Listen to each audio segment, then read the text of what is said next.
माझं नाव आहे सुषमा, मी पुण्यात राहते. पण मी शनी शिंगणापूरचं दर्शन झाल्यानंतर मी आता रांजणगावला पोचले आहे. रात्री रांजणगावला पोचल्यानंतर मी तिथं फुलांचा टोकरी घेतली. पण मला तिथं असं वाटलं नाही की गर्दी आहे, पण गर्दी नाही आहे. आम्ही ऑफ सीझनमध्ये गेलो होतो.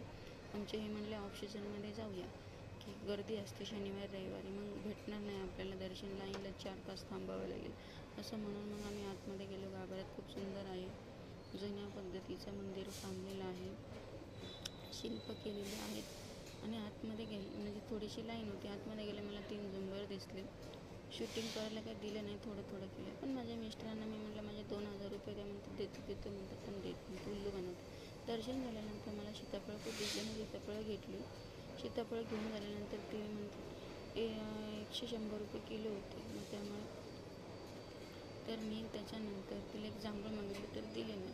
मग मला जिन्यात चढायला त्रास झाला. मी आता त्यांना म्हटलं माझा हात धरा, तर ते मला घेऊन चालेल. चल बाई म्हटले, मला लहान बाळ येतोच आता, चल माझ्यासोबत.